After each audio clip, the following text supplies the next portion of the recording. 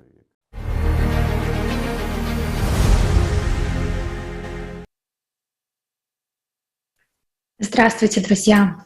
Greetings, dear friends. We recognize the world through vision, hearing, taste, smell, and touch. We learn to speak, to read, to analyze. Repeatedly repeating phrases, my body, my thoughts, my mind, form the habit that this is who I am. A certain pattern of behavior, ingrained patterns and habits shape a person's lifestyle. Our consciousness reflects a picture of the world. This is called an image. Ernst Bern, in his Introduction to Psychology and Psychoanalysis, noted that the success of human activity depends on how fully and precisely the image corresponds to reality. But in fact, if you ask several people how they understand a word, they will all have their own definition, their own image. As René Descartes said, people would get rid of half of their troubles if they agreed on the meaning of words. In essence, our perception of the world is shaped by the way of life in which we are born. Local culture, dominant norms of behavior in society, and formed patterns. People become prisoners of social institutions which they themselves created. All of us wear masks throughout our lives. So why does a person need psychological masks? First, to avoid pain, fear that the sincere you will not be loved and appreciated. The second, to assert himself, the belief that it will create a positive attitude from others. And the third, to achieve selfish aims through deception, manipulation, and flattery. If one uses psychological masks situationally, it helps them keep a face in a certain situation. However, when a person is unable to show sincere feelings and constantly changes masks, it devastates them, makes them unhappy and dependent on the image created. As Bernard Shaw said, a reputation is a mask that a person has to wear, just like pants or a jacket. We stereotypically look for the meaning of life in the external and periodically come to disappointment. After getting in touch with the knowledge, you understand why this happens. Once we have accepted that thoughts are ours, we have fallen into the worst dependence, a dependence on consciousness and on the mindsets it imposes on us. Let's watch an excerpt from the video Shield with the participation of Igor Mikhailovich Danilov. When you realize that thoughts aren't yours and you don't control them, you begin to understand who are you then, if you don't control your thoughts. The first moment of separation appears, thoughts, flows, that attack, aggressive and not aggressive. An understanding arises that this is what comes from the outer circle. What is the outer circle? Secondary consciousness. Meaning what comes from the outside, from the system. Assessment is, but I feel myself, I perceive myself in this moment. I understand a thought has come and I've started feeling like chemistry has got activated and I've started feeling uncomfortable and uneasy. Okay, who am I in this case? In this case, I perceive myself as primary consciousness. It is still attached to matter. There is an assessment, but there is an understanding that there is also an enemy. And exactly, one of the first stages is to feel as personality, who you are as personality, that you exist at all. Not that who you are in general, but that you exist as personality, that you are not consciousness, then to feel that there is primary consciousness and there is secondary one. However, in the beginning, the first thing we feel is secondary consciousness aggression towards the primary one. We are still in the position of primary consciousness. Only afterwards we can perceive ourselves as personality. But even from the position of primary consciousness, when we begin to reject the influence of the system itself from the outside, we already strengthen the position of personality.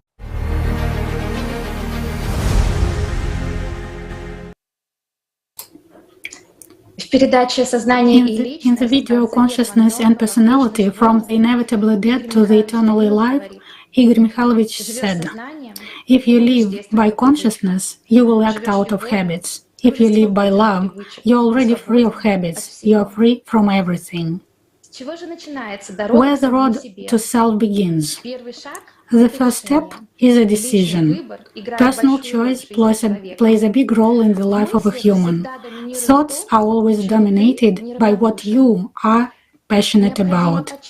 It is necessary to monitor the situation in yourself more often, what I'm thinking about, and ask yourself what I'm choosing here and now. In order not to feel angry, you have to give up bad, depressing thoughts.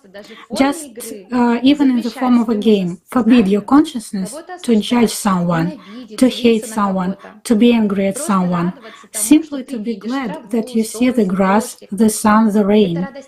And this joy is small, fleeting, but if you have experienced it, you can always increase it. Let's watch an excerpt from the video True Heroes with the participation of Igor Mikhailovich Danilov.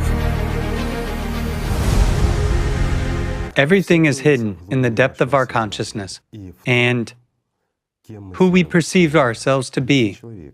If a person is unfamiliar with the knowledge, if he is far from internal work, I'm not even talking about spiritual work.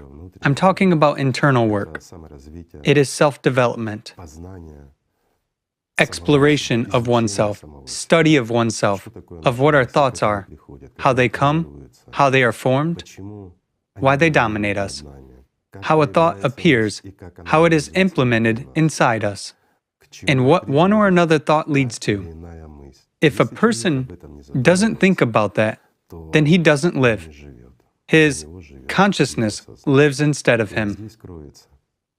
That's where the entire point and the whole depth of any human development is hidden.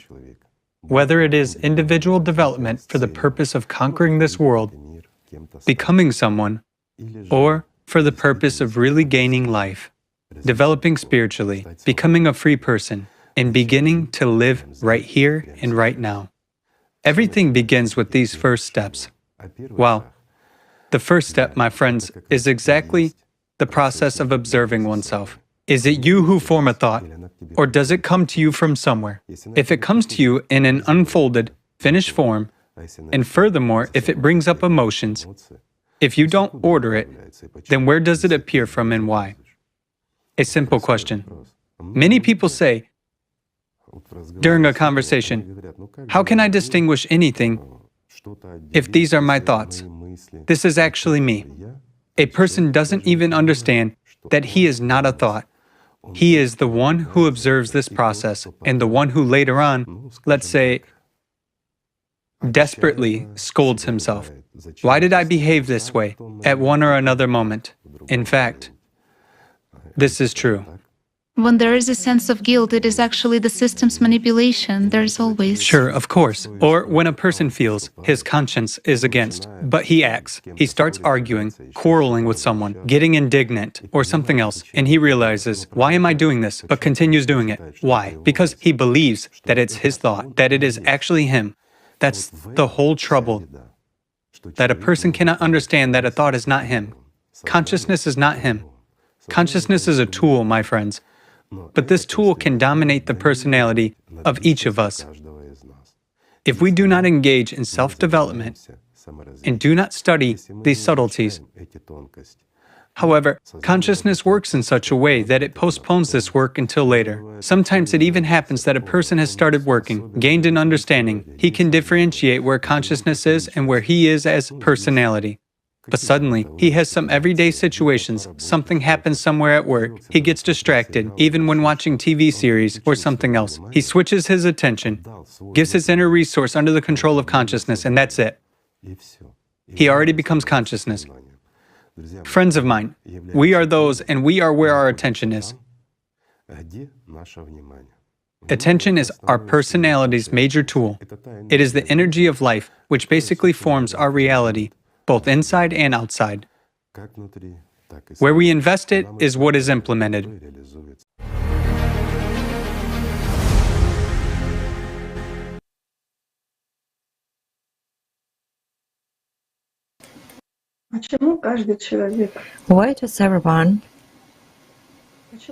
Why does everyone feel inside and know that they're here for something greater? And everyone actually on this some inner level understands that without fulfilling this something greater, life is passing him by. Maybe the answer lies in the fact that we do not know that we are personality. We just, maybe for full understanding of this question, I suggest that we watch a fragment of the video with Igor Mikhailov. Look attentively at the years that have passed. No matter how old you are now, look behind. After all, those years were yesterday, and they have passed like an instant, while you live here and now. If you do not value this moment of here and now, if you do not start working, do not work on yourselves right now, and do not develop as personalities, tomorrow you'll be in the same state of slavery.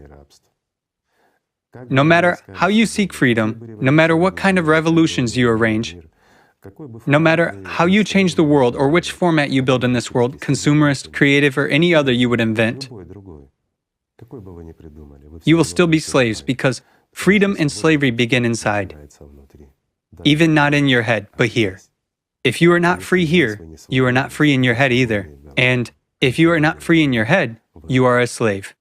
Wherever you live, whatever country you reside in, everything is formed inside a person. That's the point, my friends.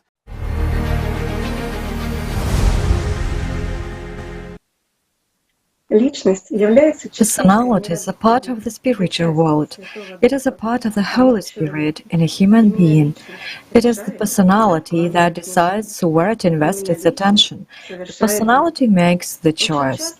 Very often, feeling hurt, sad, or jealous, a person thinks that they're experiencing this as a personality, but in reality, it is a work of consciousness, which is very well described in the Allat book.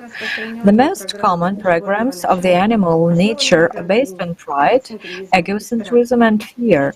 These negative feelings cause envy, jealousy, grief, resentment, self-pity, the wish to control and discuss others, to blame someone, the fear of changes, fear of diseases, loss of the close ones, fear of loneliness, of the approach of old age, death, and so on.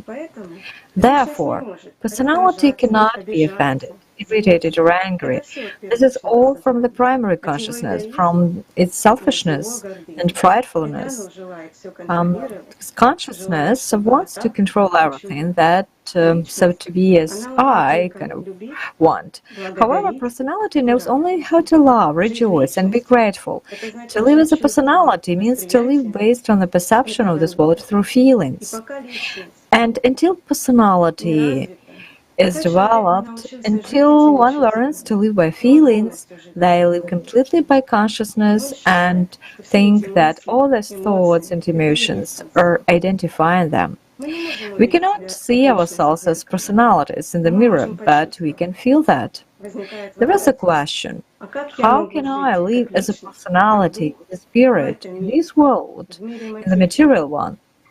When a person realizes that he's a personality and as a personality begins to live by feelings, he becomes free from the manipulations of consciousness. This does not mean that he stops using consciousness, quite the contrary. A man as a personality has the power of the spirit, and it is he who begins to use consciousness for his own purposes and accomplishments, and not so that consciousness uses an undeveloped personality to its advantage. When Bruce Lee was asked about self-discipline, he replied that it is not self-deprivation, but it is purposefulness, removing the unnecessary. In the spiritual development of personality, when the body is involved in physical work, the mind is busy with mental work, the personality at that time is in the feeling of love, in social contact with the spiritual world. The Bible says in Matthew 6:21, "For where your treasure is, there your heart will be also." That is, what a person pays attention to, that becomes a priority for him. Anton Pavlovich Chekhov has a good phrase: take care of a human. After all, we already know who the human really is. Спасибо большое, Виталина. После той информации, которая сегодня была озвучена, понимание того, что такое личность и как ее развивать. Thank you very much, Vitalina. After the information which was voiced today about who personality is and how to develop it, of course, now the understanding is changing. It is definitely not some skills or supernatural abilities. Basically, development of personality is an ability to love, sincerely love, and thank God. And this development begins from understanding of one's own spiritual nature and dual nature, and how important it is to develop perception through feelings, which Allah will tell us about. Allah, the floor is yours. Здравствуйте. Greetings. Have you ever wondered how we perceive the world around us? Are we sure that what we see is true reality? If we consider these topics from the point of view of physics, then a human is extremely limited in his perception. Here is a simple example of our eyes. The main information about the world around comes to a human through the visual channel. For a human eye, the visual part of the spectrum is electromagnetic waves between 400 and 760 nanometers. Anything beyond this spectrum, infrared and ultraviolet, is actually invisible to the human eye. But this doesn't mean that it doesn't exist. By comparison, some animals can see in a different range. For instance, bees can see ultraviolet light. Birds can also see ultraviolet light and have coloration that is only visible in ultraviolet light and spectrum. The same applies to sounds. Humans can only hear in the range from 16 Hz to 20 kHz, while some animals up to 200 kHz and insects up to 500 kHz. It is obvious that out of the entire vast ocean of information and energy, a human can see just a small part of it. The rest of the information remains beyond human perception. Our senses are able to pick up only a little part of signals from the outside world. But actually we can perceive not the world around it, and we can perceive it. It's not us who perceive it, but it's our brain's fantasies, in fact. Scientists have come to this conclusion, actually, in their researches. For example, Lisa Helen Britt, PhD professor of psychology and head of the laboratory of Northern Eastern University in Boston, believes that our brain generates its own conclusions. And basically, it's an organ that makes decisions instead of us. Such a scientific theory in neurobiology is called the predictive coding theory. In fact, the reality which we experience is not a direct reflection of what actually exists. Since the information field is a huge flow of information, our brain is unable to accept it in full volume. Therefore, before an information signal reaches our brain, it is initially processed by consciousness. Consciousness selects information which matches associative series and human experience. In other words, before information from the common field reaches a human, it is distorted already several times. And since personality has no function of processing and analyzing information, it receives it as a distorted form from consciousness. This is more like the gain-broken phone game, when at one end sounds one thing, but already at the output the sounds are such distorted, so it's hard to even understand how it was originally. It should be noted that the field of perception by consciousness is very limited, because it's a part of the limited material world. But there is a reality which is beyond matter. It is the world of God, the spiritual world. The possibility of knowing God's world is not available to consciousness, but it is quite possible for personality, which is a part of the spiritual world.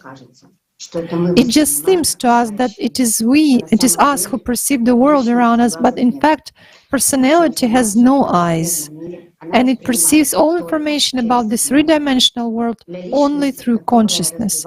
For personality, which doesn't exist, the only reality is consciousness, and everything that consciousness gives it. It's like a one-channel television, which creates an illusion of life and shows what it itself wants. A spiritually developed personality, though, has much more than a primitive set from consciousness. Such a personality has holistic perception because information is immediately perceived from higher dimensions. Therefore, personality knows the truth, it understands and feels what will happen and how it will happen, because it sees events at the point of origin. Spiritual development of personality in practice are the processes in here and now. These are unique processes of contact with the spiritual world. It is creation in spiritual love. And these processes have nothing to do with three-dimensionality or with matter as such. After all, there is a different experience, different life. The spiritual world may be cognized only by personality, by means of perception through feelings. This state arises through contact with the divine, through deep inner feelings, that is, through immeasurable love for God. So how can we develop perception through feelings and personality? By regular systematic work on oneself, by performing namasa, prayer, meditative or spiritual practices, by directing our attention and love to the soul, to God, all the time. This way, a person masters perception through feelings, and this perception is not directed towards the external, but towards the internal state, which brings us as personality closer to the spiritual God. And this is actually the shortest way to God. When personality is in love, it begins to clearly understand the difference between the material and the spiritual worlds. Its connection with God grows stronger and personality becomes one with God. A person, this way, while still being in the body, already begins to live fully and serve only the spiritual world. This way, an angel is born. And this is the only purpose for which a human has come to this world. Thank you very much for attention. Thank you very much, Allah. The art of being wise is to know what to pay attention to, because the most valuable resource of the person is time and attention. Our next speaker will tell us about the value of attention and the consequences of a personality's choice. Sabuhi, you have the floor.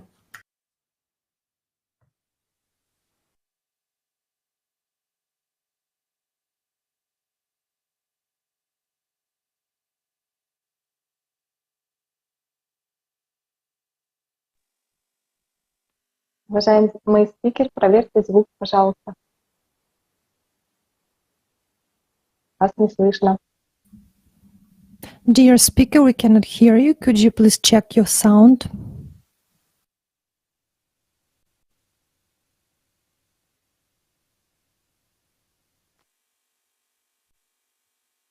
Возникла небольшая техническая неполадка. We apologize for having a certain technical difficulty. Now we will proceed. We consider studying our personality, and now I give the floor to the next speaker.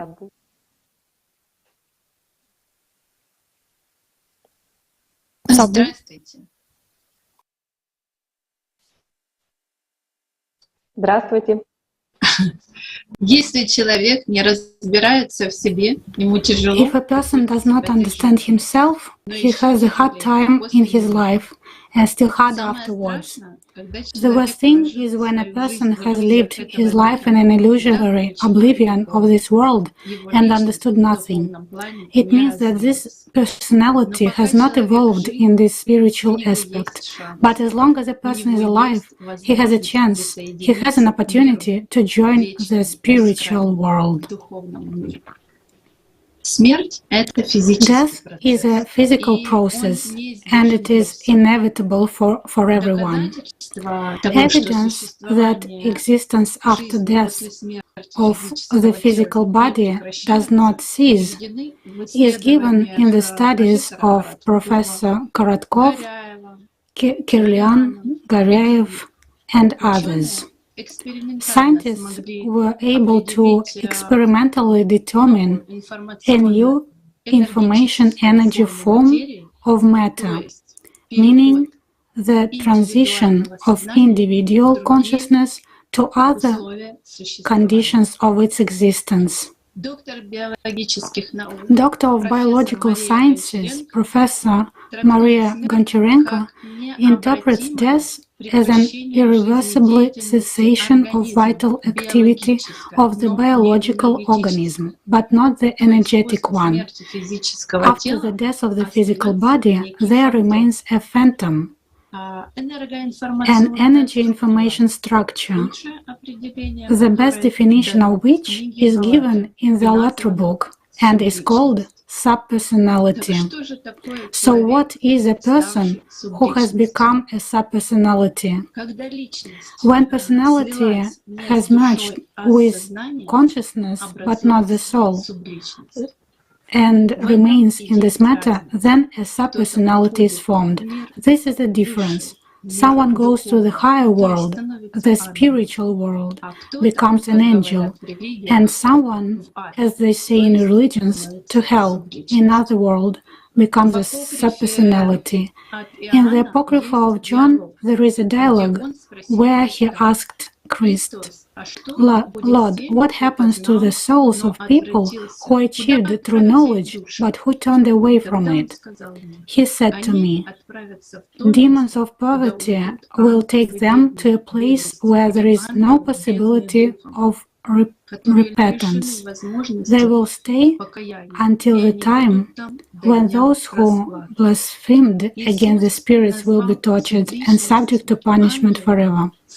Jesus called the subpersonality angels weak in spirit. So how does the process of transition take place? When the body is erased at the moment of the death of the physical body, a person first realizes that there is no body, that he has a certain size, but not the usual one, that he is now in a state of helplessness and hopelessness. An absolute inevitability comes. If he has suffered during his life, he will suffer there for centuries, and at the same time he will no longer be able to change anything, because the tool, meaning the body, no longer exists. To get this understanding, you can simply lie down, relax, and forget about your body. Meaning consciousness works, desires remain, you remember everything, you know everything, but there is no body. This is approximately the state of subpersonality. A subpersonality can exist in such a state for quite a long time, for centuries, experiencing constant energy hunger due to lack of access to the source of nourishment, the soul.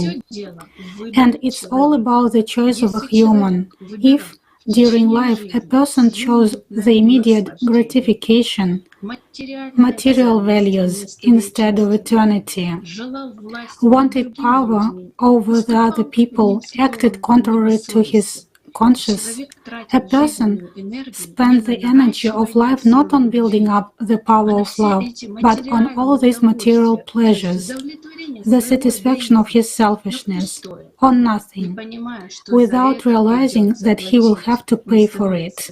He becomes a subpersonality. And there he begins to realize and understand the world order that was closed off in life. He understands that there is God and there is the devil. He understands what the power of human attention is and what the love of God is. He understands everything, but it's too late. It is the attention of personality that consciousness fights for. And the more it receives it, the stronger it becomes, gaining power over a human. It is simply an eternally hungry program. And if a person lives by this program, then after the death of the body, he merges with it and goes to hell. I suggest watching a video excerpt from the International Online Conference, Life After Death, Fictions and Facts, with the participation of the researcher of ancient cultures, Professor Vladimir Pogodin.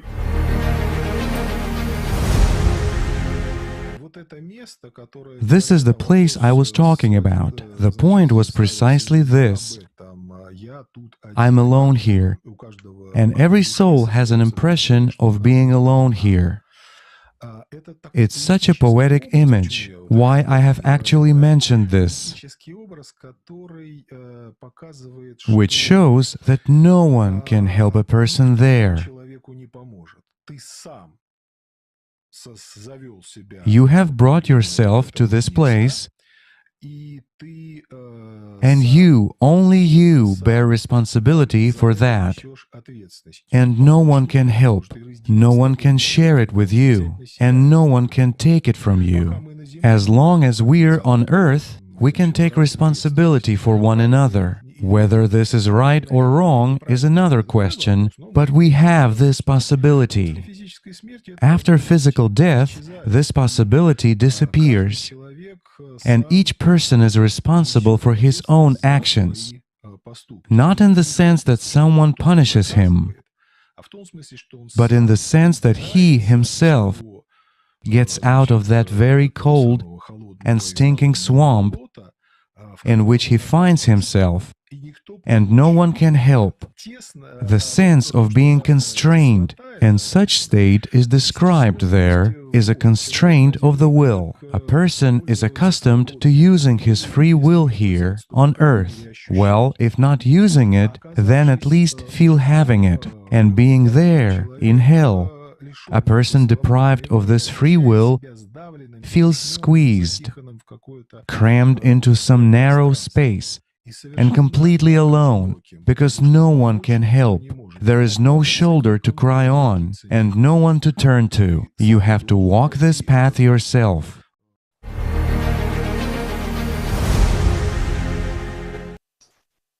Да, и это правда. Yes, and it's true.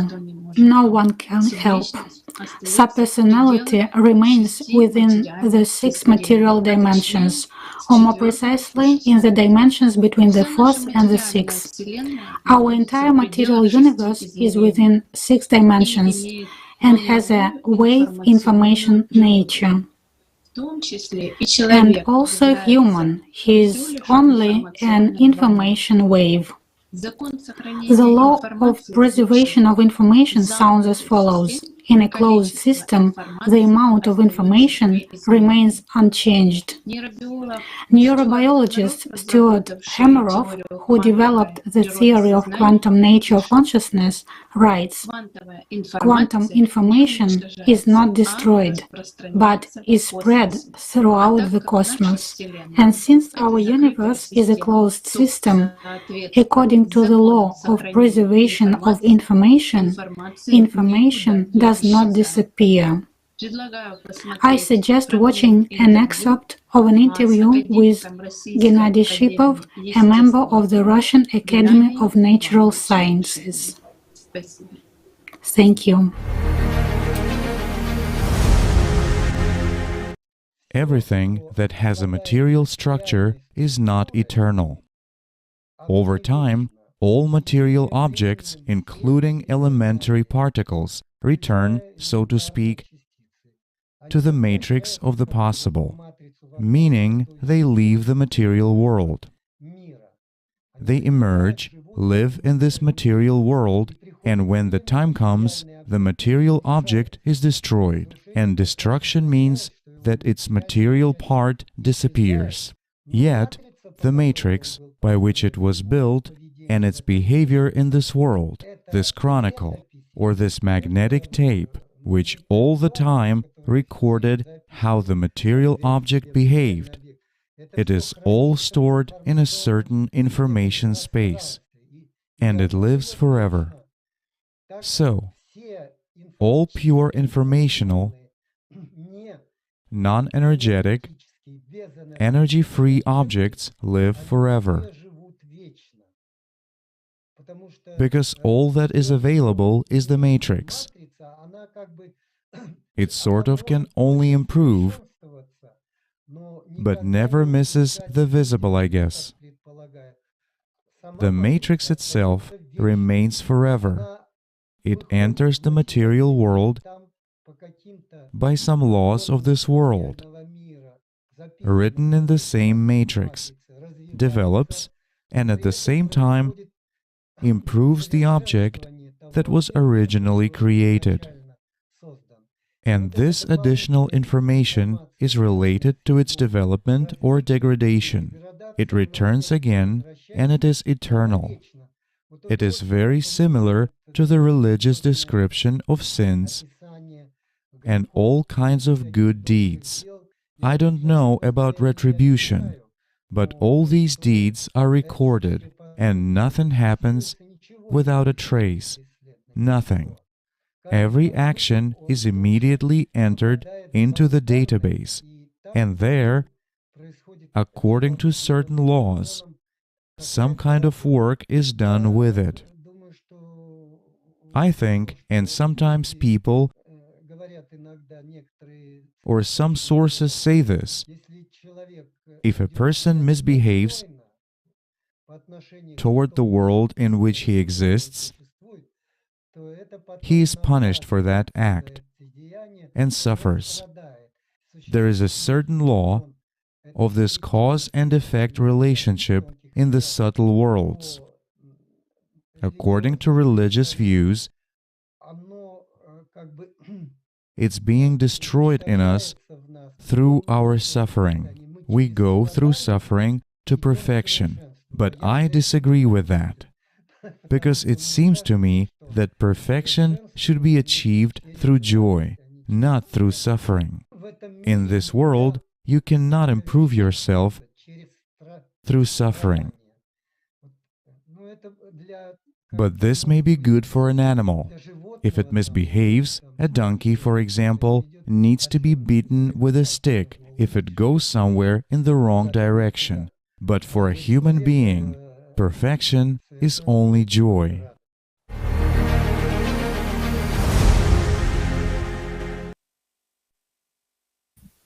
Дорогие друзья, наша конференция продолжается. Dear friends, our conference is continuing. The information which is revealed by our speakers is really unique, and it helps us understand how important it is to direct our attention to develop our personality, our spiritual nature. Because in pursuit of material desires, we will lose the most valuable and important, that which a human actually has come here for. It's development of spiritual nature and merging with the soul. Now I give the floor to our next speaker, who will tell us about how a human can escape from this matrix. Paulina Herrera. Paulina, the floor is yours.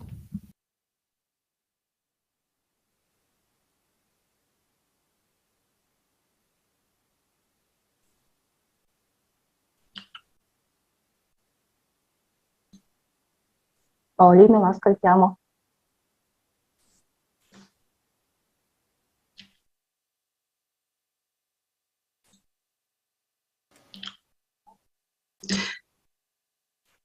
Hola, queridos amigos. Nuestro mundo Hello, dear friends. cambiando rápidamente. Our world is changing rapidly, and the person changes according to their life circumstances as well. The only thing that has not changed is the inner duality of a person, the presence of animal and spiritual nature in a person. And what is the true reason for human to be here? This meaning of life was and remains spiritual liberation. So, many prophets came, and they all spoke about the same knowledge, about the path to the spiritual world, about overcoming oneself, about duality, about the system or matrix, about the fact that the devil does exist, and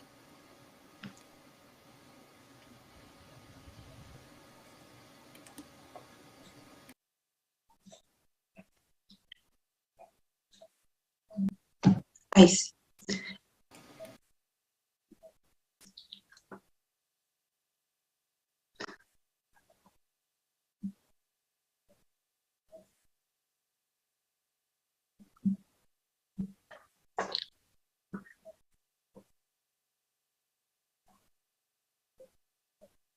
De que el diablo realmente existe y actúa a través de los pensamientos en nuestra cabeza.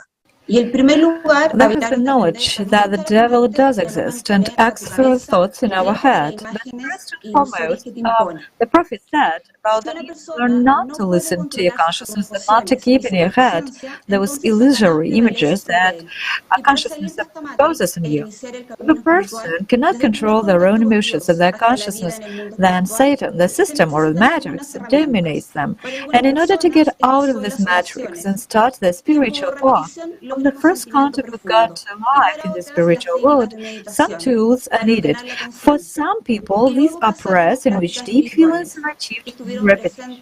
And for others, these are meditation techniques that help to bring consciousness under control and then move on to spiritual practices that have been present in all ages. For those people who are really looking for a spiritual path, they strive for perception by deep feelings.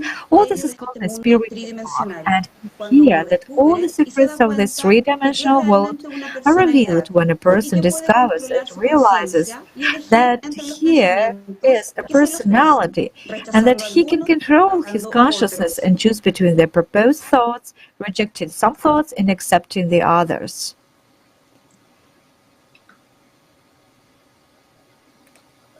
Y es así como la percepción llega a través de los sentimientos And más this is profundos. how the perception through deep feelings comes, because a person finally understands who he really is.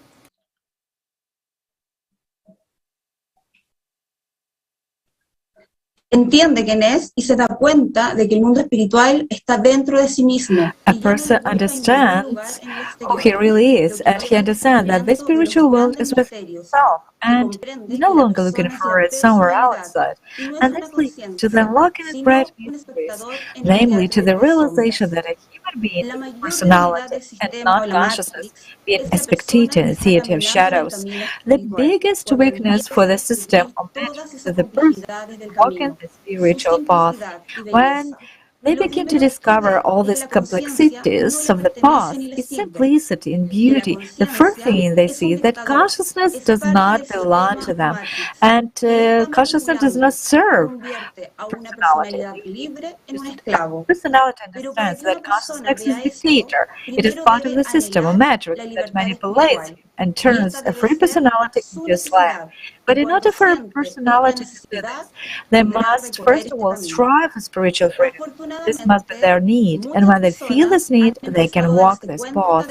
Fortunately, many people began to realize this and began to work on themselves, their self-improvement, and come to understand that deep feelings, those that come from the soul, are the language that allows you to speak in silence. This is language of all those practitioners who are on the spiritual path, those who really aspire to God, regardless of their religion and beliefs. When you become spiritually liberated and live this feeling of love that you experience for the spiritual world every day, it becomes an integral part of your life, and so it becomes very easy to control your consciousness, which still continues its aggression towards you as a personality, trying to use programs and patterns.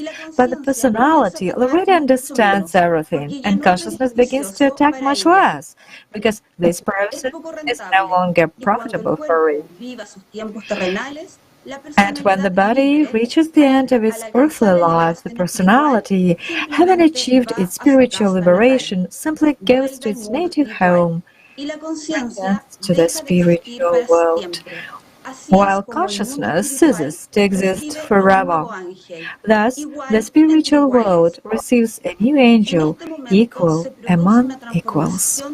In the meantime, a person undergoes a transformation of the energy structure from a pyramidal shape to a cube shape, placed on one of its own corners. In other words, the human energy structure of spiritually liberated person is qualitatively different from the pyramidal form of the energy structure of an ordinary person. When a personality knows what it needs to know, it is free from these illusions. It is a mature personality, recognizes the world and begins to see it as it is. It's simple. Do not serve the system, the devil or the matrix. And then life becomes more interesting and beautiful, because life begins there, in the spiritual world. The personality begins to live in the spiritual world. There is a dialogue between the personality and God through the perception of deep feelings While spiritual practices, prayers, meditations are tools for communicating with God, they're the key to the door of the spiritual world. You just need to learn how to use it, turn it in the right direction, not be lazy to open the door. Or, better yet, open the door and do not close it.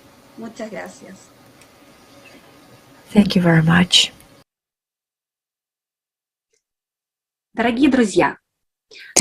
Dear friends, let's take one more time a closer look at a human energy structure in 6 dimensions. What do we look like in reality? In the first dimension, the human structure will look like a dot. Man cannot consciously perceive the first dimension. For him, it will be just a dot, nothing. But this nothing holds everything. The first dimension is the azoosmos, in other words, the initial inner impulse of energy. If you look at a man in the second dimension, he will look like a cross, with a circle in the center. The functions of the second dimension are nothing more than a kind of storage and transmission of information. What a human looks like in the third dimension, we all know very well. It is what we see with our eyes, our physical body. The third dimension is the dimension where you already apply power and energy and begin to create. In the fourth dimension, a man looks like a physical body with different shells. In the fifth and sixth dimensions, the energy structure has the form of a four-sided, truncated pyramid with a detached top. The pyramid's facets are the living projections of the essences. In the middle of the structure is the soul. In the top is the personality, and between them, a field of consciousness. Essences play an important role, both in a person's life and in his after-death fate. Thanks to this structure, by developing oneself spiritually, a person is able to cognize other dimensions and see the world as it really is, not in the narrow spectrum of three-dimensional perception. What happens to the structure of a person after the death of the physical body depends on the choice of a person during life. If a person during his life invested his attention into spiritual development, into helping people and his personality united with the soul, then a new spiritual being is formed. The energy structure becomes more complex and becomes in the form of a cube. In the book of Allat, it is said, the energy structure of such a spiritually liberated person is qualitatively different from a pyramid-shaped energy structure of an ordinary person in the sixth dimension. And the further a person delves into the spiritual self-development, the more complex his energy structure becomes.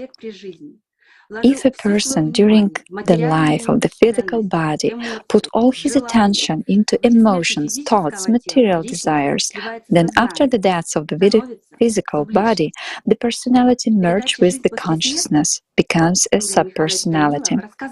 In the program Life After Death, Igor Mikhailovich Danilov said that in less than 12 minutes, the soul, together with the already new subpersonality, will move into another body. In myths and legends, information has been preserved about what happens to the human structure. And essences, like black boxes of consciousness, tell about the whole life of a person. This is well illustrated in the papyrus, The Judgment of Osiris. The judgment at which a decision is made about the future fate of a person. It clearly shows that the human soul doesn't take part in this process. It only awaits its fate according to the results of the evidence of the four essences. In the ancient Iranian religion of Zoroastrianism, of which the sacred book is the Avesta, also speaks of a personal judgment upon man after the death of his body. Since the human died, the prana stopped flowing into the energy structure and it began to disintegrate. This takes a certain amount of time, but consciousness does not stop working, continues to broadcast desires, emotions, But personality can no longer choose, can no longer act. The personality has no instrument, no energy structure, and the personality, the subpersonality in this sense, experiences all those emotions that the person experienced in life, only much stronger. In religion, they say about such states that a person experiences the torments of hell. But it's interesting that as long as there is at least some part of the human body, it means that there is an informational component, so the informational connection of the subpersonality with its former body is preserved. What is important for us, for living people, that we have the opportunity to choose. There is a chance to merge the personality with the soul, to choose the eternal rather than the temporary. Choose life. Thank you so much. Thank you very much, Daria. And now we will go back to Sabuhi Gamzayev, our speaker, who will tell us about the value of our attention. Sabuhi, the floor is yours. Hello, dear friends. The speakers of our kaleidoscope effects have repeatedly touched upon the topic of attention in their speeches. We also discussed how valuable the right of choice is in a person's life. Let's talk about it in more detail. Human as a soul-filled being, created in the image and likeness of the Creator. It's not a body, not a consciousness, but a personality. And the personality of a human is endowed by the Creator with a special gift, the freedom of choice, the right of freedom of choice. And no one is allowed to violate this right. Even God does not violate humans' freedom of choice, because, as has been said, God is firm in His word. Human life is an exchange of information far beyond the narrow spectrum of visible and audible frequencies which human is used to perceive in this three-dimensional world. Information is everywhere and in everything. It exists beyond time and space and constantly affects person. But information begins to fully work in a human only when he begins to give it his attention. That is, make his choice. And what dominates in a person at that moment, that will be realized in his life. That is why there is no such thing as destiny. It is self-deception which immobilizes a person. By paying attention to certain information, one creates one subsequent destiny with his choice. From the Sienova Allatra. According to the ancient primordial knowledge, the power of attention is a tremendous vital force that concentrates the creative energy, or according to the primordial knowledge, the power of Allat.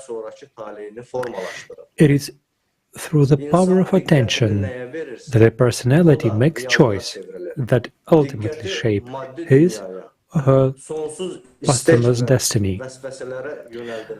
What a person put his or her attention in, that what becomes his or her reality. Investing attention in matter, endless desires and seductions invariably lead to constant dissatisfaction and a thirst for more. This is how the reality of life as suffering is formed. Why did the spiritual treatise say that it's important for a person to concentrate constantly on his or her spiritual inner world? Because in this case only, a person forms a variable posthumous destiny, having become an angel, instead of wasting his inner powers of soul information of death while alive. It is information of subpersonality. In the language of primordial Allatra physics, if a person spends no more than 10% of power of his or her attention to the material life, and 90% of that attention focuses on a state of domination, spiritual life in his inner world, then this leads to the spiritual transformation of that person. otherwise, when 90% of attention are paid to material life, desires and thoughts of the animal nature, and 10% to care about spiritual conviction, then during the lifetime a person forms for himself a subpersonality. It is not philosophy or religion, but the fundamental laws of physics. Yes, friends, it's all about our choices. What we choose is what we get. Therefore, it is necessary to be very selective in investing attention in the negative states offered by the animal mind system. Let's watch a video featuring Igor Mikhailovich Danilov on the subject of choice.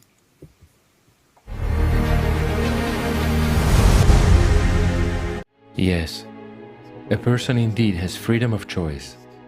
But this choice is not carried out in consciousness and definitely not in the brain. People just fail to comprehend that a human is first and foremost a personality.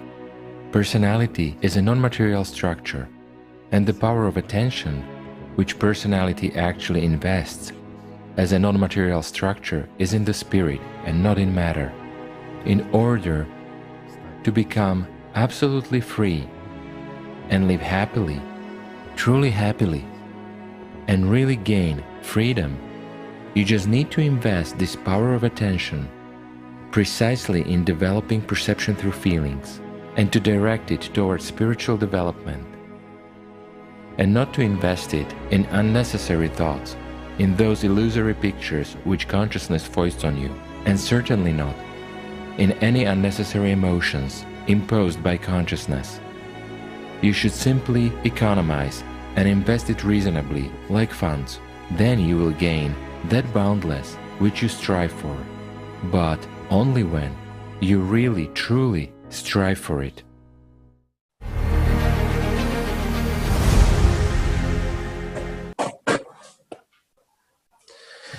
So, why should we form death when we can form life?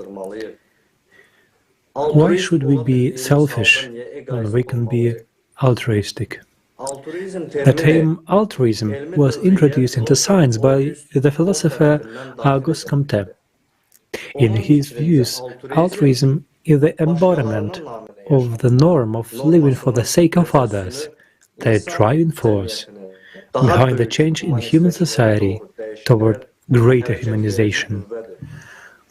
Comte defined two kinds of altruism: inherent in animals, instinctive altruism, and human altruism, developing under the influence of civilization and becoming innate. Long before Comte, altruism was conceptualized and existed as a moral principle.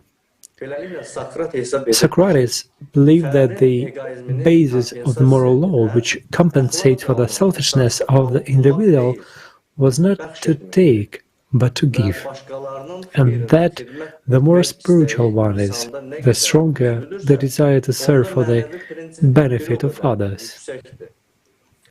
And there are many examples of this.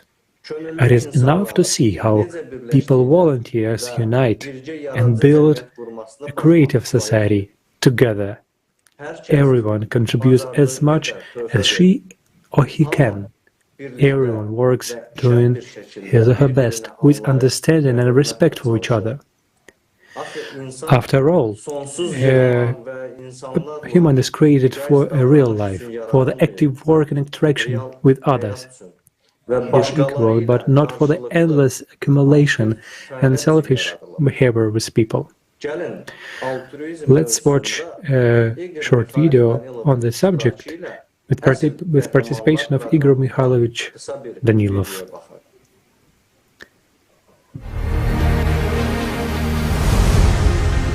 It has been scientifically and experimentally proven that altruism actually helps much more to a person who seeks to help another person, and last of all, to the one whom he helps. And now, Jana has told us the biggest secret, the secret of humaneness, which is concealed from us. If you want to be happy, make other people happy. Then you will also be happy. This is the only path to happiness. If you want to be loved, love others. Begin to love. Really love other people and help them. And you will be loved, this is true. No one likes evil, wicked, nasty, greedy and bad people. Yes, some people toady. They envy him if he holds some position or something else in society, as they say, but a person actually lives by hatred. He lives in filth, and he understands this. It makes him even angrier. Well, is it really life when you are angry? When you are afraid of something? When you feel bad? It's not life. Life is joy. Life is love. Life is life.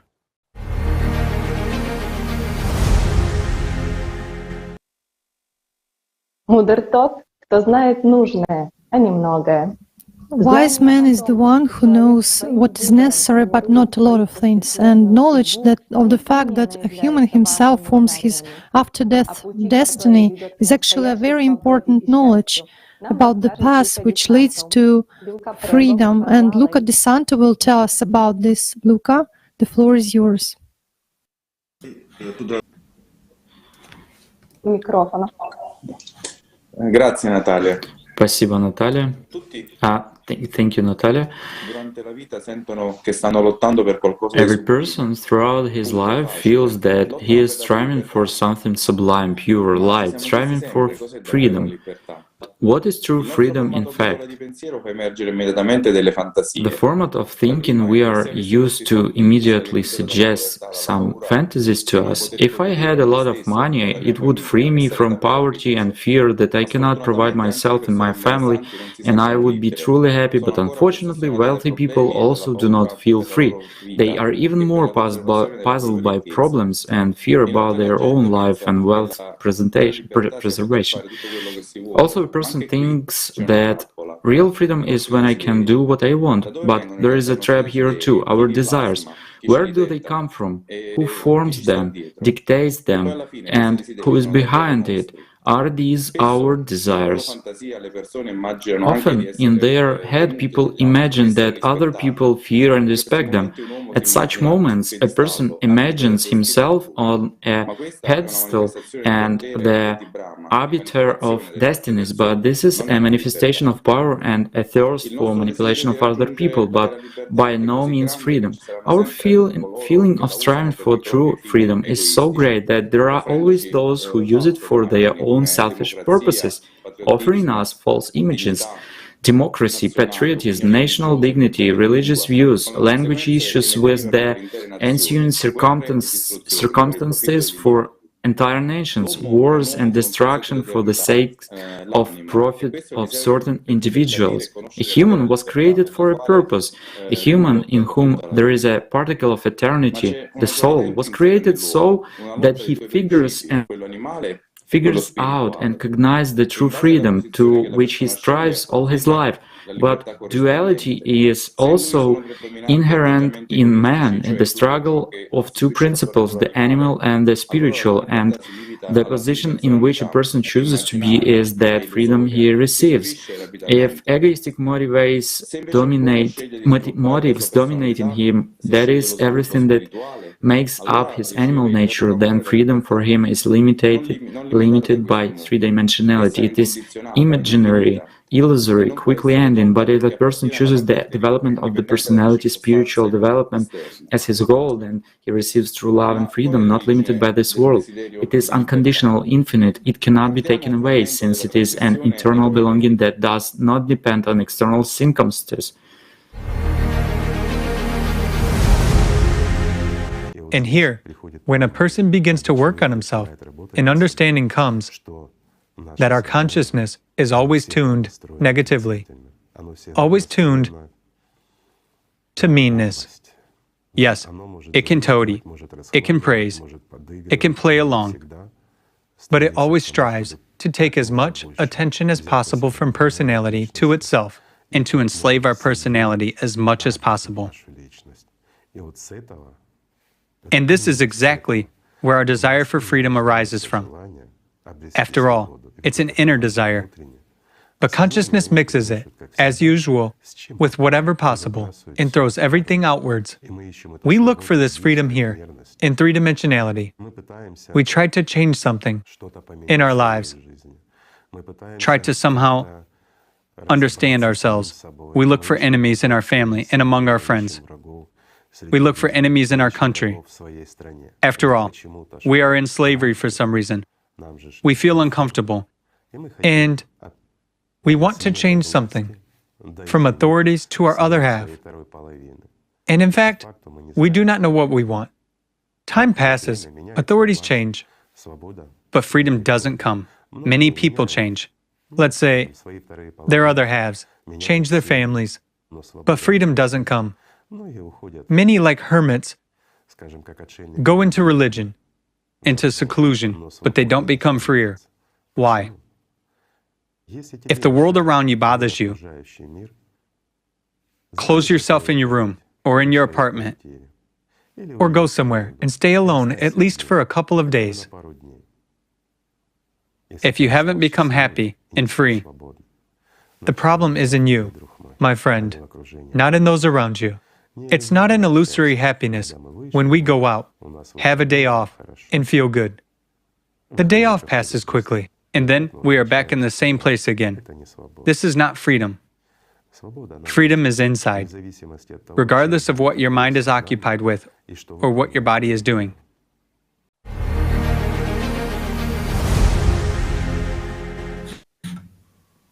You cannot say more precisely and better about true freedom and love than the way it is expressed in the books of Anastasia Novych.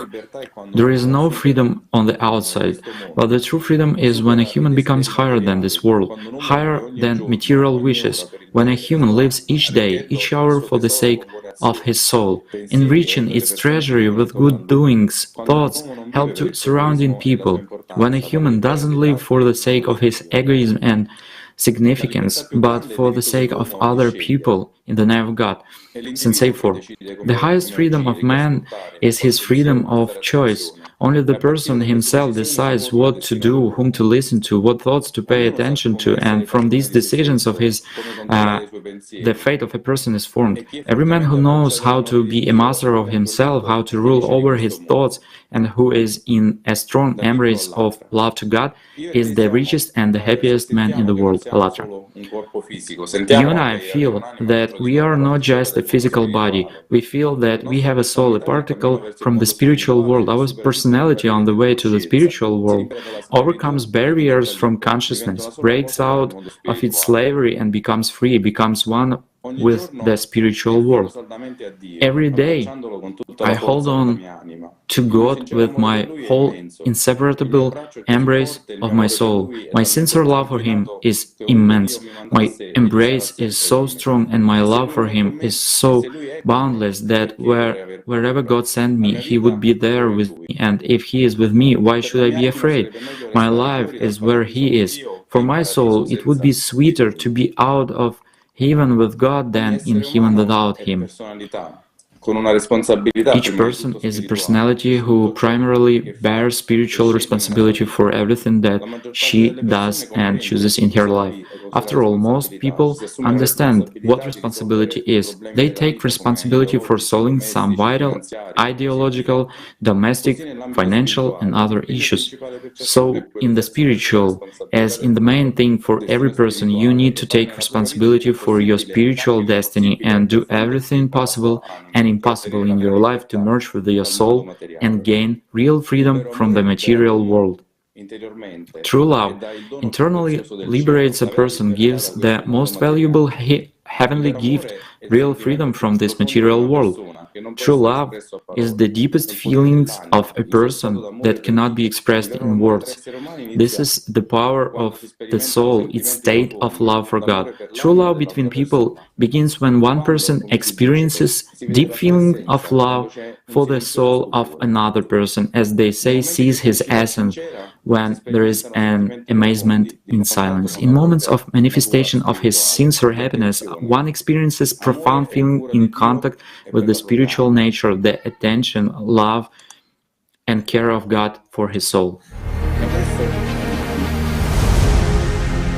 For me, as a psychologist, the idea that happiness is not basically related to external circumstances that occur around us What a kind of discovery! Usually, people have another narrative. Many believe that for them to be happy, something has to happen. Either they get a promotion, or get married, or have a baby, build a house, plant a tree, and so on. In short, something has to happen. And a lot of them would say, when something happens, then I will be happy.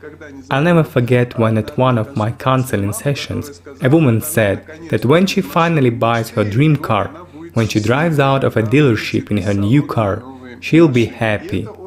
And it's very common. That's the attitude people have towards it. But in reality, experimental data, psychology data turn out to show, clearly show, and prove that happiness is an inner feeling, an inner experience that occurs somewhere, I don't know, in feelings, in the soul, emotions. The whole essence of a human is involved in this, and it is not directly related to any external circumstances. Lots of people are happy without money, without the comforts of life that we are used to. But on the other hand, there are people who seem to have everything.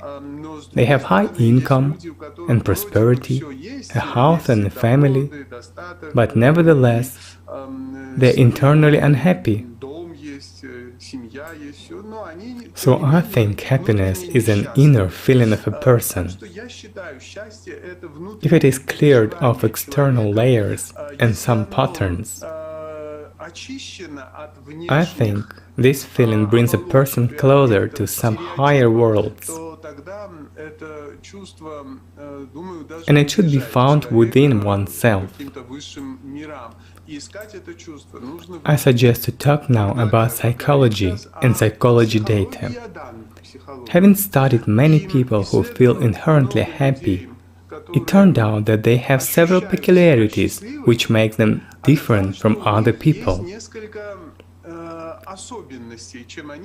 Psychologists noticed that these folks are initially happy even though they are not rich and not successful in some cases, but nevertheless, they feel internally happy. So what do they basically do for this happiness to be inside of them, although they do not have any special benefits? And it turns out that a few characteristics of such a kind can be found. And the first of them is as follows. These people feel more gratitude to everyone around them than ordinary people. That is, they have some constant feeling of gratitude.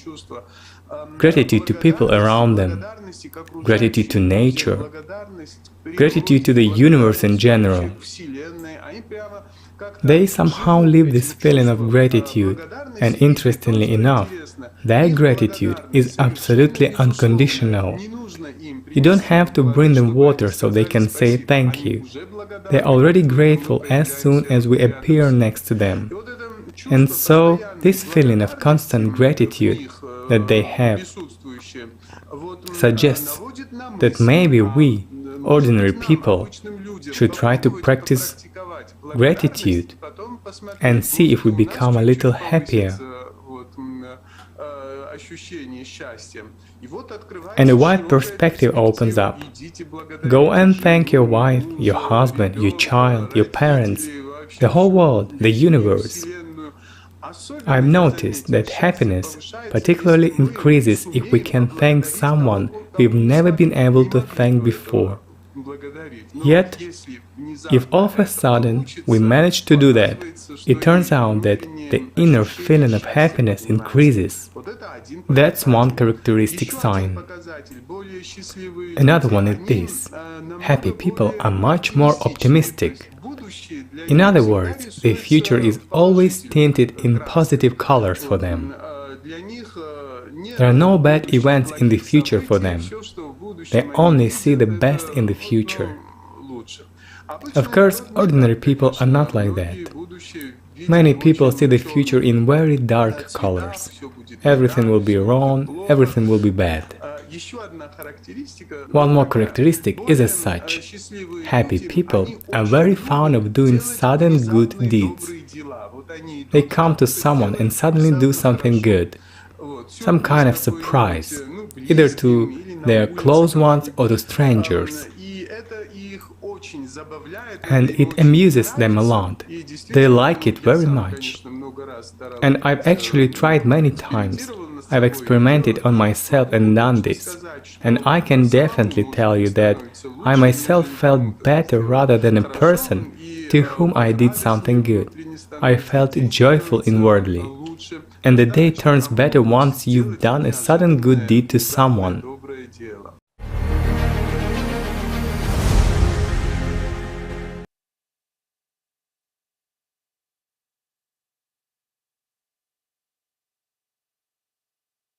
Microfono, Luca.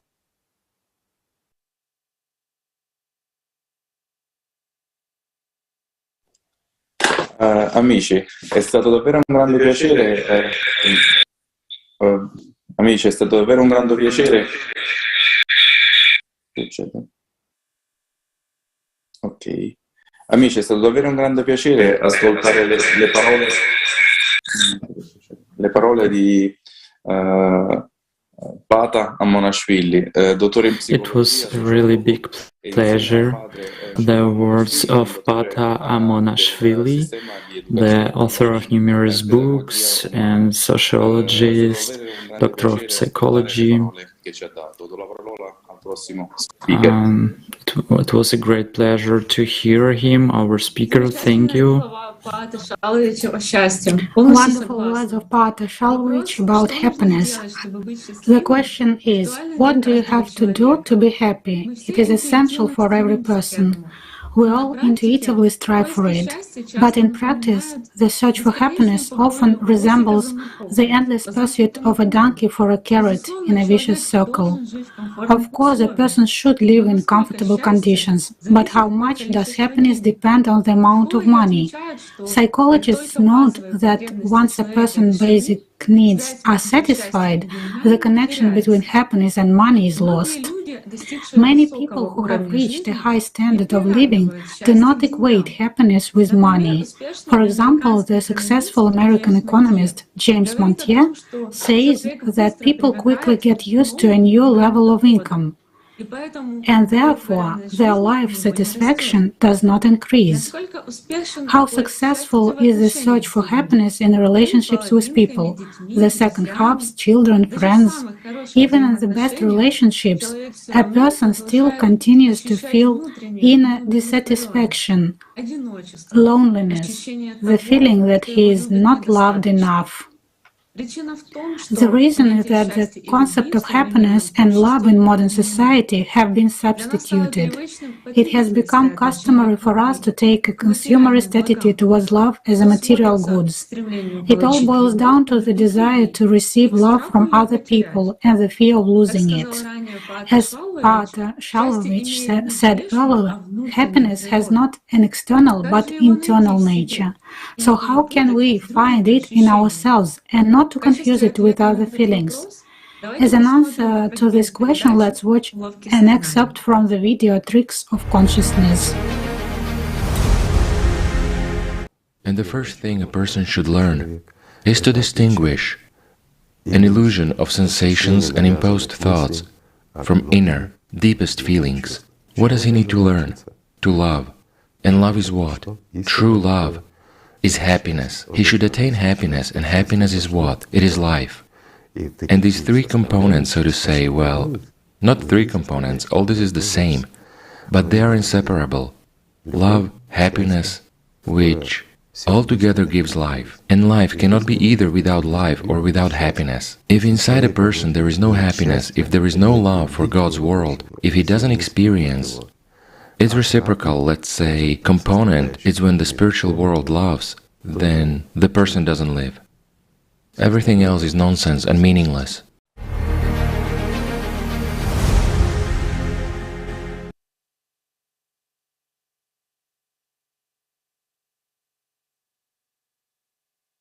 Несмотря на внешние трудности, возьмем монаха-вистарца. Take monks and elders. For example, Nikon Optinsky was in terrible conditions in prison, but in a letter he wrote, "My happiness has no limits. I have finally learned what the kingdom of God within you is." Everyone can reach this state. It is not necessary to belong to a religion.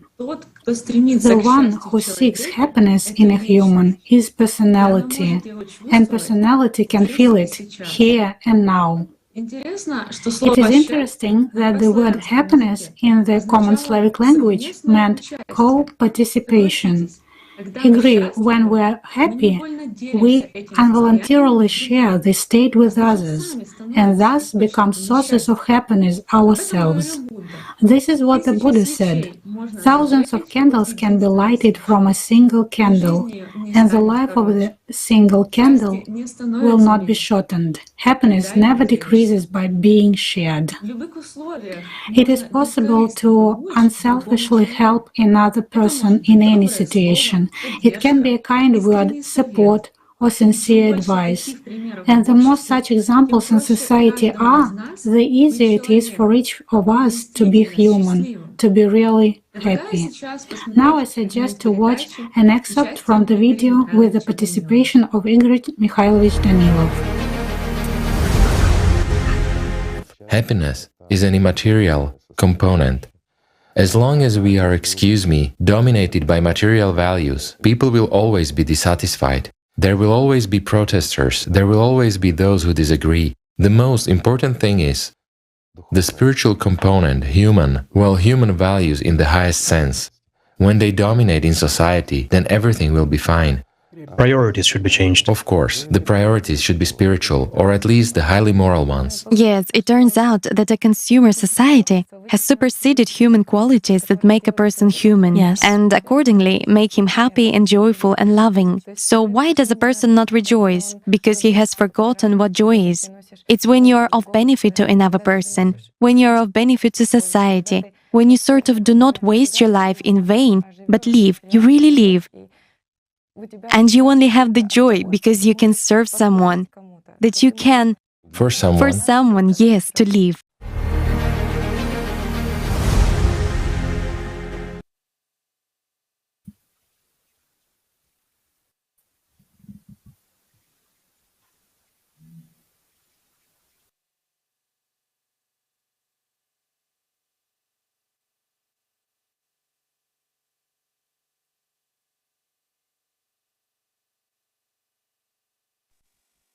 Проверьте микрофон, пожалуйста.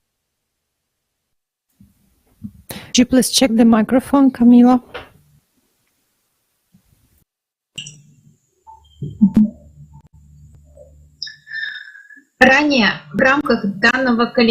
Earlier, within the framework of this kaleidoscope of facts, our speakers already touched upon the topic of attention as the most valuable resource of personality.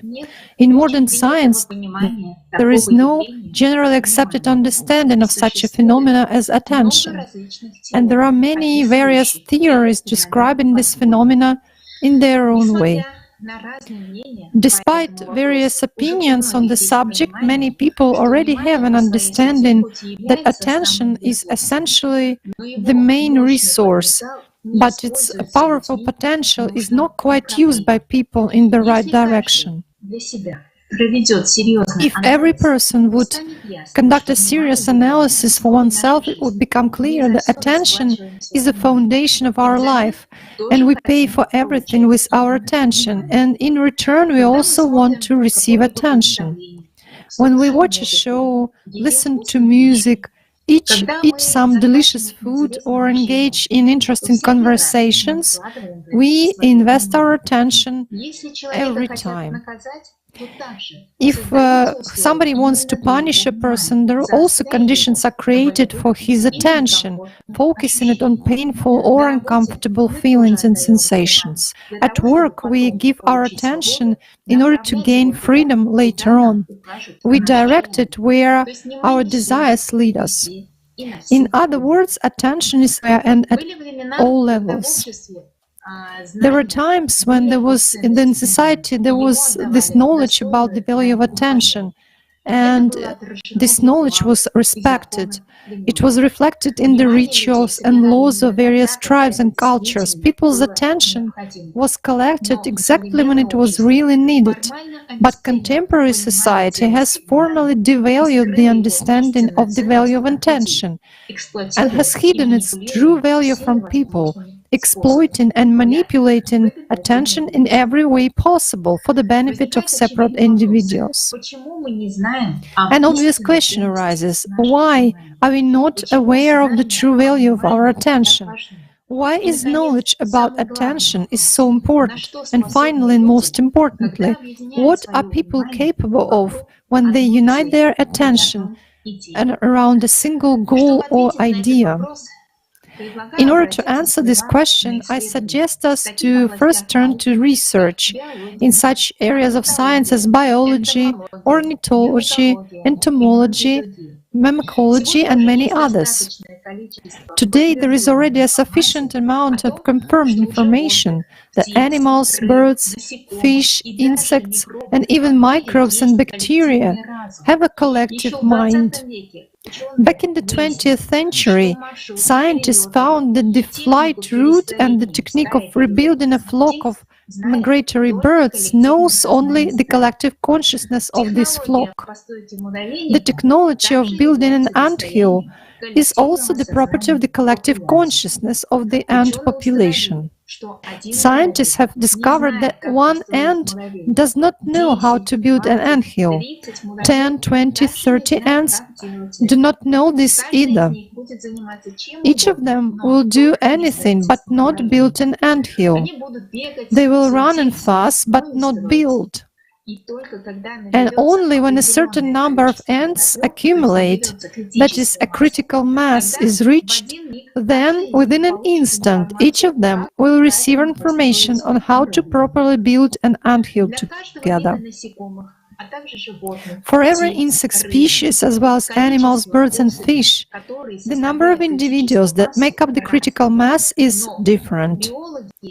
However, biologists from Princeton University in the United States have proven that the larger the group, the more coordinated its work is.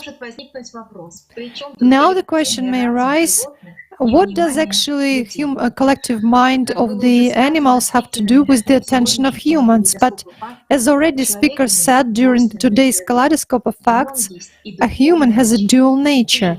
He has spiritual nature and animal nature. Human body and consciousness is the animal part of a human, which are subjected to the laws of the animal world.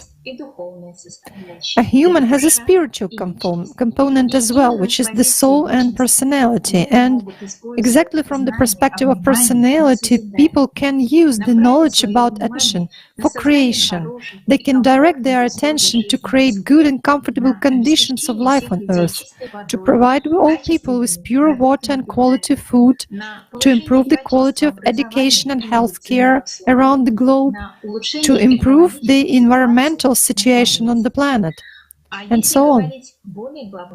And if we speak more globally, we should focus our attention on building the creative society, where the value of every person's life will be of the highest value, and there will be justice and equality in our society.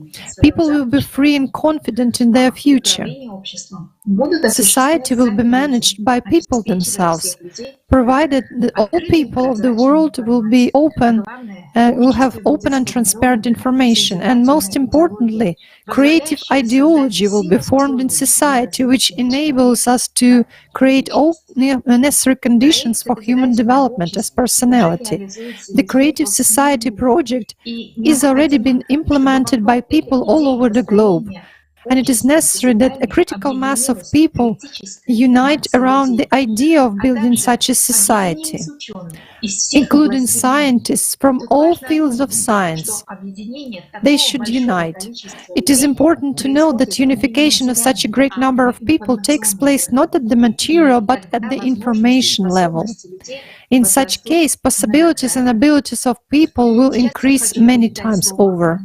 Now I would like to give the floor to Anna, who will share her experience on this subject. Hello everyone. I think a lot of people have noticed that great ideas appear when not just one, but several people are working together on a project. So, uniting and synchronizing with the whole world, we as people will be able to find a solution on how to make our world a better place. I'd like to share one interesting experience. I recently posted a video on TikTok.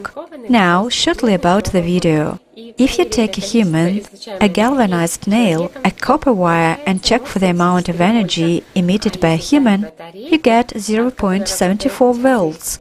And if you take a clock battery, you get 1.5 volts. It turns out that for a clock to work, it required conditions and synchronization of two people.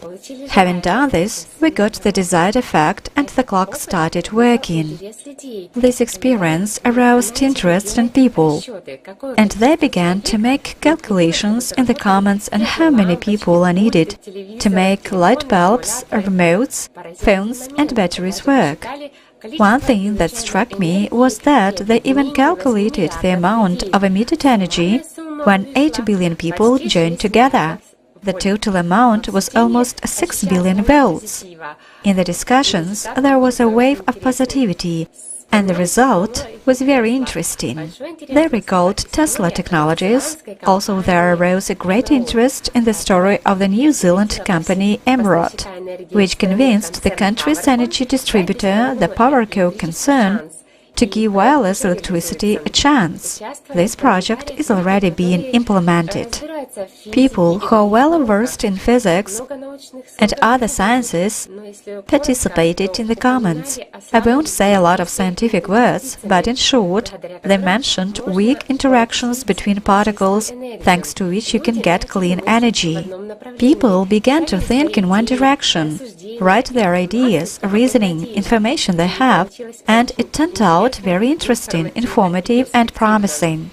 This is a vivid example of how we people, united in a common goal, will find a solution for making our lives better and creating a beautiful and safe world.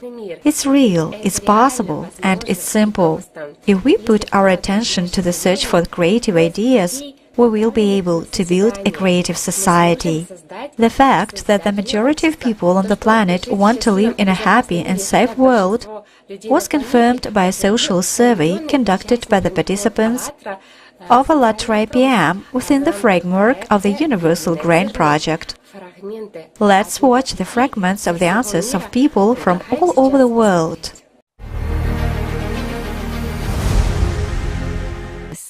Film The Universal Grain. Life. Love that gives freedom. And each of us carries this piece of the whole. Love, true nature. That's what we carry within us. And I would also compare that to freedom. You can't put it into words, just like words they won't give it its right meaning. It's a great feeling of like fulfillment, I don't know, love, yeah, something inside. When one has inner beauty, it is reflected externally too. It's actually the energy, the emanating light, in fact. In poverty, they're all the same. When we say a planet, we are all one in the family with equality. All people all over the world are born with a light inside of them, a goodness inside of them. Everybody has something inside that goes back to their essence. There's this pure love that we have very deeply inside. And when everyone is united by this, there's nothing else that is saying in front of it, of love, of being kind. You can be friends and you can get along, even though you have different opinions, politically and religiously, different colors and everything different. But you can get along and you can live together and work together. Don't have barriers. Don't think he is enemy, he is bad. Any color, any faith, any language, friendship is all that's going to win you. Now we have a new issue, for example, it's only an example, it's climate change. But if there are not unification between the people, we will not find a solution. We need this unity. To try by our example, to be honest, to do good things, to play a responsible role. To live in a good condition.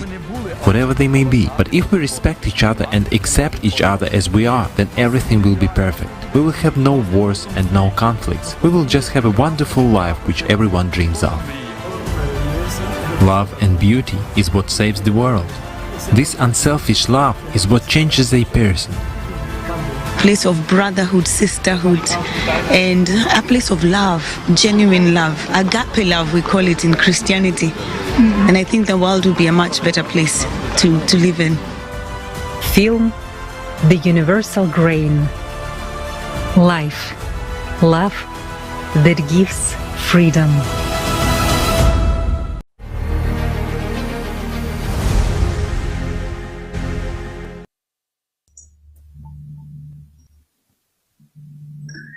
It is such a beautiful and inspiring video, and it is joyful to see that all people on our planet really want the same thing, to live in peace and harmony, to love and to be happy.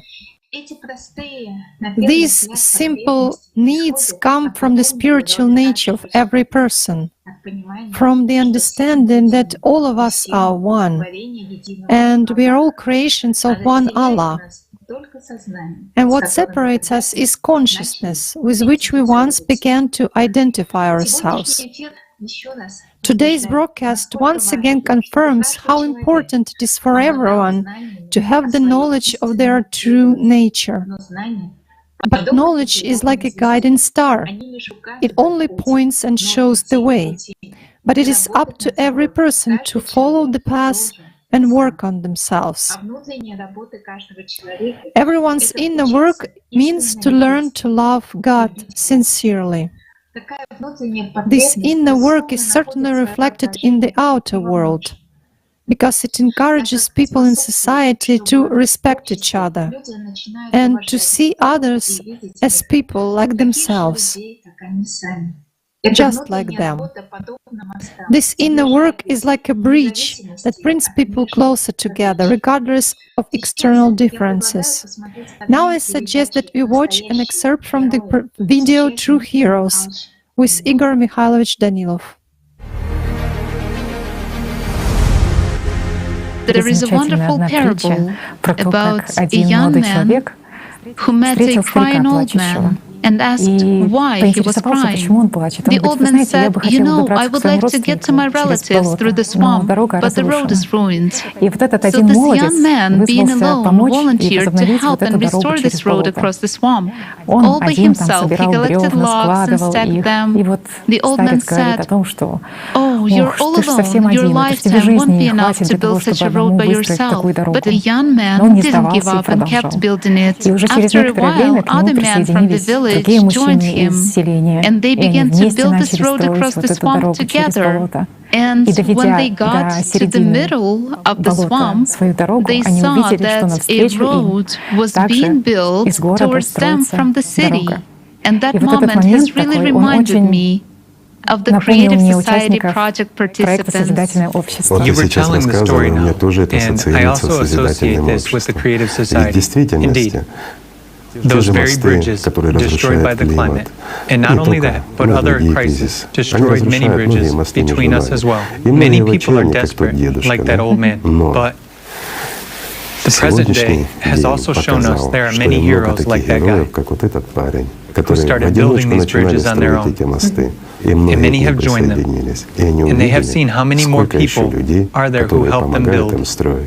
And many people are building bridges towards them from all over the world, towards one another. It's a good parable. And most importantly, it reflects the present day of building the Creative Society.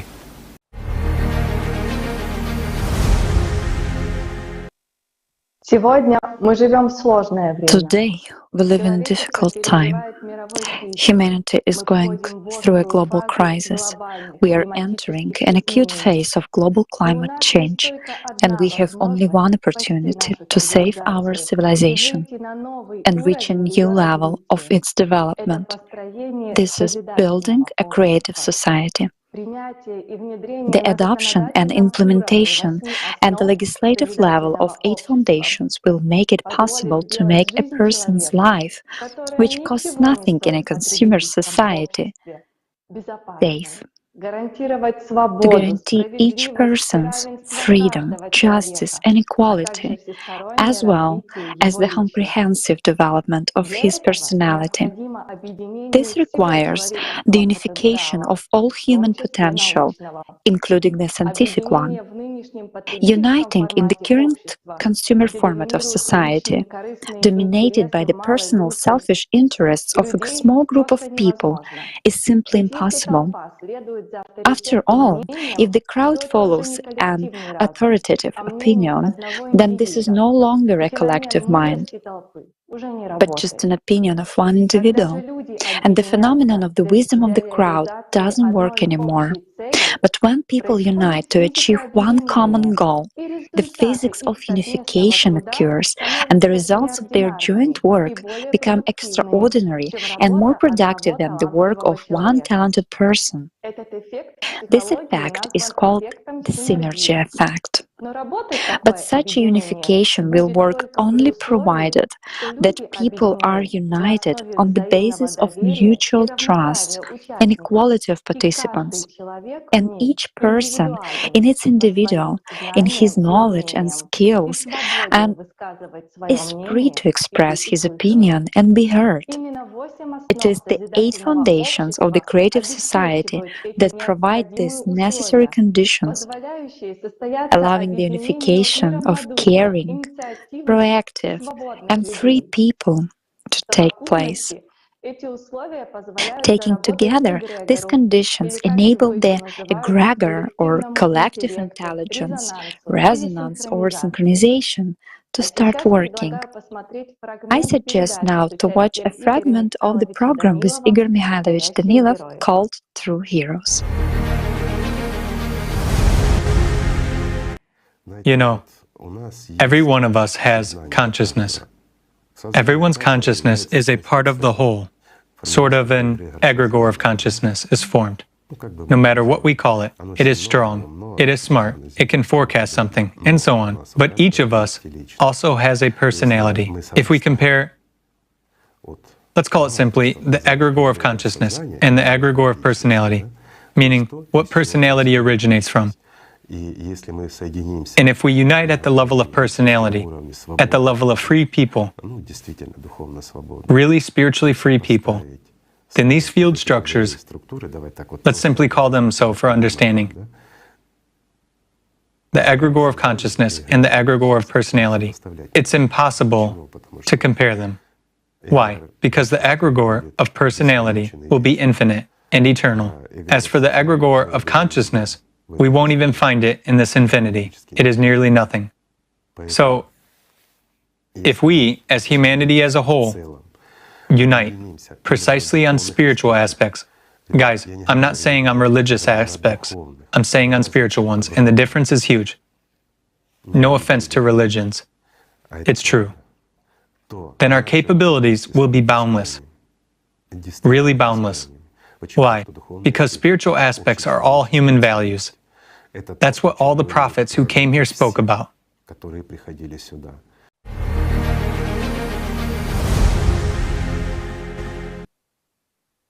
An important aspect in the formation of egregore is unification, based on a common idea.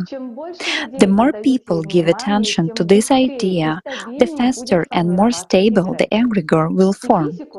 And the physics of this process is clearly demonstrated by the well-known experiment with swinging metronome pendulums standing on one common surface, which proved that having different swings in the beginning, after some time, the pendulums come to synchronous swinging. I want to draw your attention to the importance of having a common platform on which the pendulums stand. And the more pendulums, the faster that synchronization. The creative society is that single, unique platform that unites all people. So why don't we unite and take this decisive step towards the creative society, which is based on the value of human life. It is easy to build a creative society. It is beneficial for absolutely everyone. Its building will ensure that humanity enters a new round of evolution and will open up vast prospects for scientific and technological progress.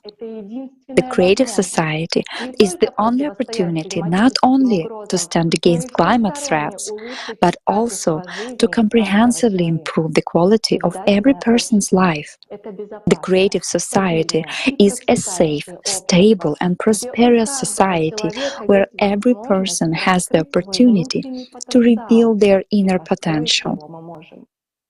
But we can build it only together. Once again, I want to note that in these difficult times of the crisis of our civilization, of catastrophic climate change, the issue of the value of human life has become even more acute. And this is related not only to the immediate threat to the life of the physical body, hunger and lack of water, violence in society, credit slavery, climate refugees, the threat to people's health. This is not a complete list of what humanity is facing nowadays. And if we don't start addressing these issues today, it will be late tomorrow. That is why participants of Creative Society project on a volunteer basis uses their own effort and resources, initiated the preparation of the International Online Forum, Global Crisis, We Are People, We Want to Live, which will be held on 7th of May 2022, and it will be broadcasted on tens of thousands of social media platforms around the world. We invite everyone to take part in the preparation for the forum. Dear friends, the 19th Kaleidoscope of Facts, The Mystery of the Human, Who Am I?, has come to an end. We would like to thank all the speakers, the simultaneous interpretation team, live technical support, and everyone who took part in the preparation of the conference for their time, and above all, for their attention, which they dedicate to spreading the primordial knowledge about the world and about human. Special thanks to Igor Mikhailovich Danilov for the knowledge he brought. The information presented today is clearly intended to help us as humans find the true purpose of life. In conclusion, let's watch a fragment of the program with the participation of Igor Mikhailovich Danilov about the mission of every person on Earth. Thank you.